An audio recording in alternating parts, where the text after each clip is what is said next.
Welcome to RLT TV. Goes to Manila, Quezon City. Good day guys. So ngayon nandito tayo sa Quezon City. Kain tayo dito sa Pares Retiro dito sa Tibog to guys. So guys, dito food trip tayo. So yun guys, nakapag-order na tayo. So upo na tayo. So meron na tayong number. Ayan, number 2. So hintayin na lang natin mag-vibrate yan. So nakakuha na rin tayo ng mga condiments, tubig at mga kailangan natin. Ayan, ito yung place. Napakaganda, diba guys? Malamig, malinis. And talaga guys, dito yung lasa ng pares, talagang signature. Yung talagang pares na kinalakihan natin yung lasa. Ayan na guys, dumating na yung order ko. So ito yung paborito kong pares. Pares Retiro. Ayan, kita nyo naman. Yan yung original pares na masarap. Ayan. So nandito kasi ngayon ako sa Manila kasi may project ako dito sa Clowns kay R&K. So dito guys, nag-malfunction yung mic ko. So yung sinasabi ko dito, talagang yung pares dito, ultimo yung fried rice nila dito masarap. And then yung lasa ng pares, yung saktong matamis na naglalaban na alat, na talagang yung umami taste niya talagang napakasarap. Tapos eksakto yun with sabaw. Yung sabaw nila, sakto din yung lasa. And haluan mo pa yan ng chili sauce, tsaka kalamansi toyo. So sobrang nasarapan ako guys. Alam niyo nangyari? Ayan. Guys, simot sarap.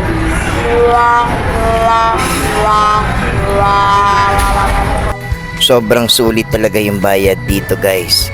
Kaya highly recommended to. Hey, hi guys. So finally natapos na tayo sa ating lunch. And medyo solve talaga dito sa Pares na to.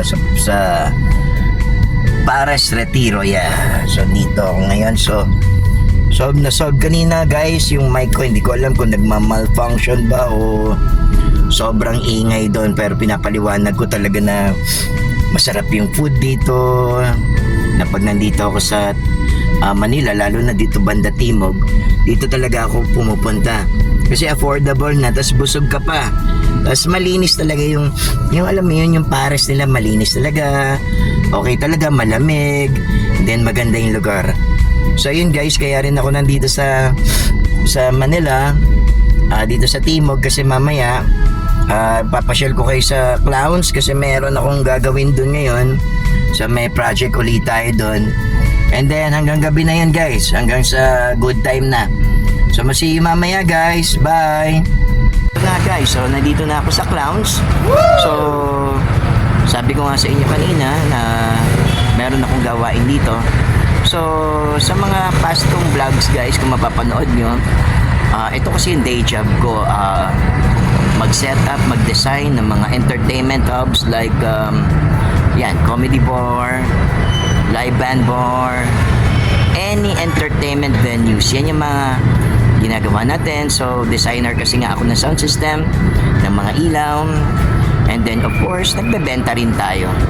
So yan guys, so ako pa lang nga nandito. So mamaya pag nandito na yung mga tao natin, mga kasama natin, papakita namin kung paano namin ginagawa ang isang entertainment venue. So maraming salamat guys. So wait na lang natin sila. Bye. Ako nag-supply niyan dito sa Clowns. See you. Lahat ng sound system dito guys, tsaka ilaw, ako nag-supply. At yan, madadagdag pa yung LED wall na yan, yung malaking screen na yan. Yan, ginagawa na yung riser ng LED wall. Guys, start na kami mag-ayos kasi mamaya gatas na kami ng aming kinakabit na LED wall. Yan. So tapos na tayo sa lights dito tsaka pro audio. So yan, LED wall naman yung pinakapit namin. So ito head tech dito, itong gwapong to, si Sir. Yan, hi ka Sir, hi. So ayan. So ayan, kinakabit na namin yung LED wall. So ito yung magiging bagong mukha ng clowns. Yan, yung mga nagkakabit yan, mga pogi yan, no? Mababait pa. Yan sila Sir. Okay naman kayo dyan, masyado kayo seryoso eh. So ayan. So mamaya makikita nyo kung paano nila pagandahin yung LED wall. Bye! Finally, tapos na ang pagkakabit namin ng magandang LED wall screen. Ayan guys, ang ganda. And mapapansin nyo guys, yung paligid ng clowns, yung paintings niya, yung design niya, nakakaaliw talaga. Napaka-colorful. Napakaganda talaga dito sa loob ng clowns guys. Kumbaga, pagpasok mo lang pa lang, mapapangiti ka na sa makikita mo. Ayan guys, oh, ang ganda ng LED wall, oh. Ayan, so ayan yung paligid ng clowns. Ayan, pag nasa stage ka, ganyan yung makikita mo.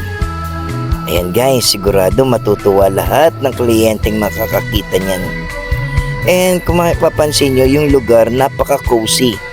So malapit na tayo mag-start guys. Nagmi-meeting na yung mga staff, getting ready para mamaya pag-start ng operation ay makakapag-serve ng maganda sa mga tao. Good evening guys. So nandito ngayon tayo sa Clowns Timog. So ngayon papakita ko sa inyo kung gaano ka-busy dito. And then mamaya try natin masilip si Alan Kay. So tingnan na. Tara guys. Pasok tayo ngayon sa Clowns. So ito po si Sir Paul, ang big boss ng Clowns Republic. Yeah.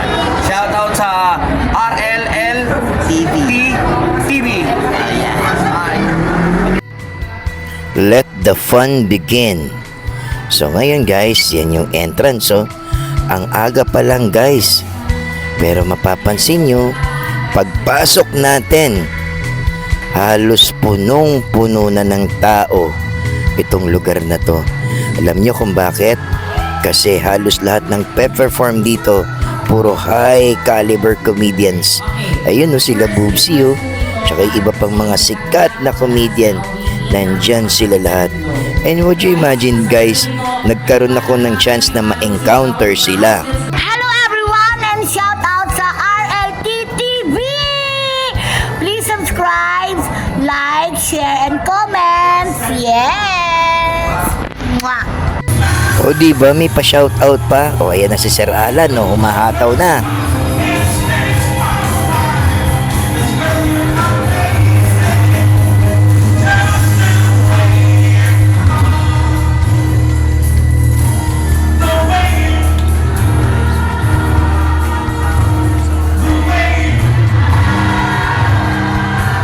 At syempre, hindi ako papayag na hindi ko makasalamuha si Boss Alan. Hi Tenorio family, God bless, love you. Salamat po. Ganun kabait si Boss Alan sa personal. At may isa pang sikat at magaling akong nakasalamuha. Hi, ito si Petit at gusto ko lang i-shoutout and flex ang YouTube Daddy! channel niya, RLT TV. Salamat po. O diba may bonus pa si Miss Petit. Thank you Miss Petit.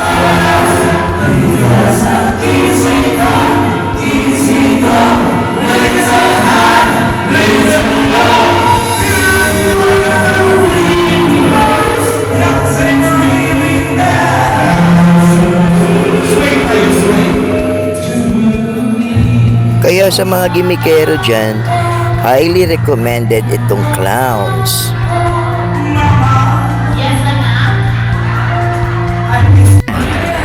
So ganyan ka-busy dito guys. Ayan. Ganyan karami yung tao. Ayan. Ayan no, si boss oh. Ayan no. So ayan, pasok na tayo guys. Ayan. Ayun si Sir Alan. Ito.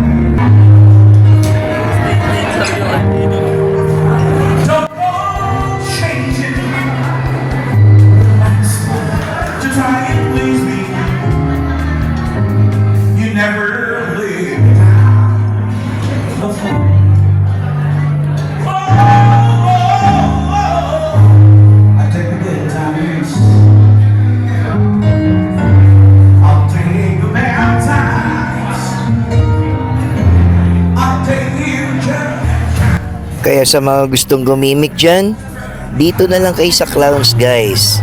It's really a fun place to go. Guys, time to go home. It's already 3 a.m. Hi guys, good morning. So ayan guys, so kita nyo. So magpo 4 a.m. na. Nasa kalsada pa rin ako. Kasi natapos ako sa Clowns sa 3 a.m. So now I'm going back to Pampanga. So guys, yan yung trabaho ba, yan yung nature ng work ko. So dahil nga puro entertainment hub yung project ko. So syempre, sasabayan natin sila kung anong oras sila nag-ooperate, which is normally ang mga entertainment hub like clubs, comedy bars. So nag-start yung event niyan or yung operation niyan mga